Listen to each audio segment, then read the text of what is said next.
একটি রাষ্ট্র সমাজে প্রত্যেকটা মানুষ ফেরেশতা নয়, সেখানে কিছু অপরাধী থাকে, সেখানে আইন অমান্যকারী কিছু লোক থাকে।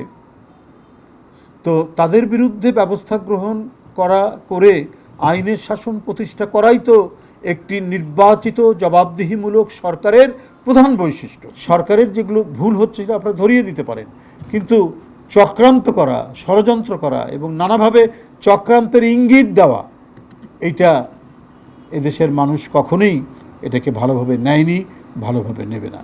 আজও একটি জাতীয়তাবাদী গণতান্ত্রিক সরকার প্রতিষ্ঠিত আছে। নানাবিধ চক্রান্ত কিন্তু এখনও থেমে নেই। সরকার যে কোনো একটি রাষ্ট্রে নানা ধরনের উৎপাত থাকতে পারে, কিন্তু সরকার সেই উৎপাতকে, সেই নুইসেন্সকে ঠিকমতো অ্যাড্রেস করে ব্যবস্থা নিচ্ছে কি না, সেটা হলো বড় বিষয়। আপনার মার্কিন যুক্তরাষ্ট্রের চতুর্থ রাষ্ট্রপতি তিনি বলেছেন, সেই আজ থেকে 200 বছর আগে, if all man were angel government would not be necessary. যদি প্রত্যেকটা মানুষই ফেরেশতা হতো তাহলে তো সরকারের প্রয়োজন পড়তো না। কিন্তু যেহেতু একটি রাষ্ট্র সমাজে প্রত্যেকটা মানুষ ফেরেশতা নয়, সেখানে কিছু অপরাধী থাকে, সেখানে আইন অমান্যকারী কিছু লোক থাকে।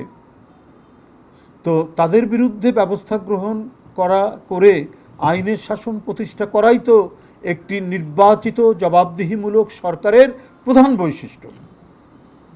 সেই পদক্ষেপ, সেই দৃষ্টান্ত আপনারা প্রতিটি পদে পদে দেখেছেন যে বর্তমান নির্বাচিত প্রধানমন্ত্রী এবং সরকার যে কোনো ঘটনায় তিনি সেটিকে চিহ্নিত করে তার বিরুদ্ধে ব্যবস্থা গ্রহণের জন্য ব্যবস্থা নিয়েছেন।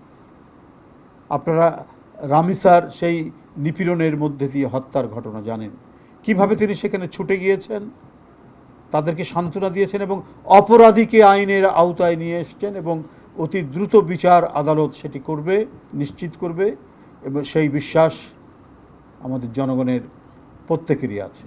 কারণ সরকার এই ব্যাপারে অত্যন্ত শক্ত হাতে, তার যে সরকারের যে দায়িত্ব, একটি অন্যায়কে, একটি অপরাধকে, সেটিকে দমন করার জন্য যা যা করা দরকার সরকারের পক্ষ থেকে, এবং আইনি প্রক্রিয়া সরকার যেটা নিতে পারে সেগুলো সবগুলোই না হয়েছে এবং অতি দ্রুত অপরাধীর বিচার হবে।